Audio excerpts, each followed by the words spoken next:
Mainit ang panahon ngayon. Shoutout guys! So, another tutorial na naman tayo. Ang title ng this time, ang title ng kanta ay mula ito sa Iluna. Minsan lang ang title, minsan lang. So, madali lang ito, no? Siguro ang chords ay 3 parts lang ang chords, 3 parts, and then syempre meron tayong string pattern. So, start tayo kagad. Intro. Madali lang. Ang intro at ang chorus ay halos pareha lang ang chords na ginamit. Sa intro lang mayroong F sharp. So start tayo. Ito ang intro, play ko muna. So simple version ito na, simple version.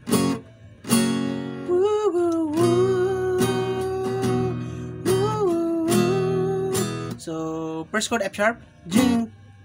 Yung merong bagsakan, intro, and then pasok yung whole band.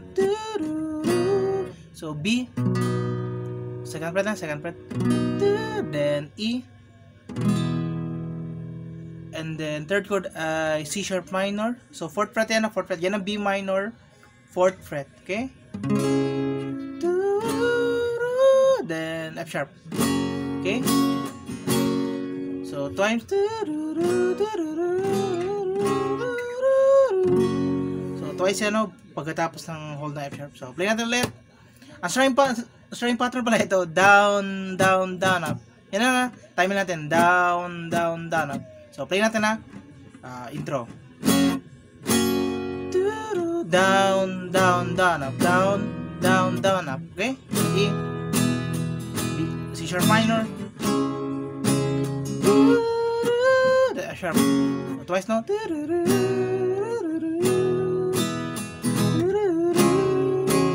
Down, down, down, up, down, down. Okay? Then, pasok ang verse, insert ang verse. So, sa verse, twice rin dito, no? Twice. First chord pa rin, B minor. B pala, B, sorry, B. Then, this time, C sharp minor, second chord. Panahon. And then, third chord ay E flat minor. So, same position lang, pero dito na 6th fret, no? Gaya na B minor or 6th fret, okay? So, mula C sharp minor, move lang tayo ng 2 frets, dito 6 fret, okay? And then E. So, twice pa rin na. Ilang panahon ngayon, E. Okay? And then, yan ang verse, no? Repeat nyo lang, ha? Twice lang naman yan, eh. And then, insert yung bago ang chorus, pre-chorus. Pakita ko muna.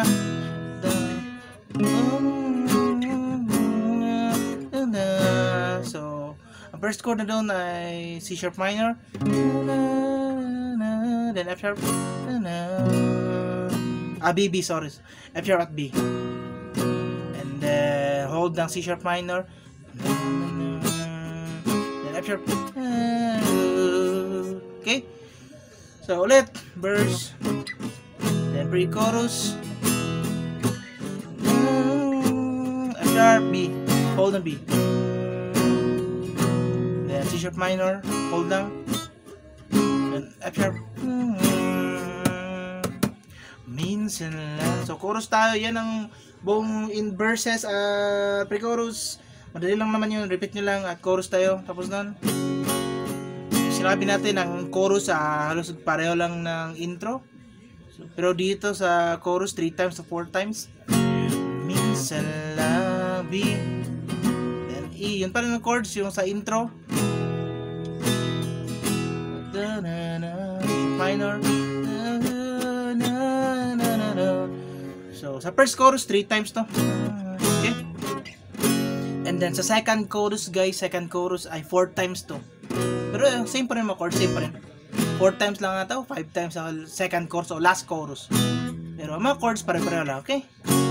So, yan lahat. Gaya na sinabi ko, madali lang naman sundan. Kasi 3 parts lang ata sa chords.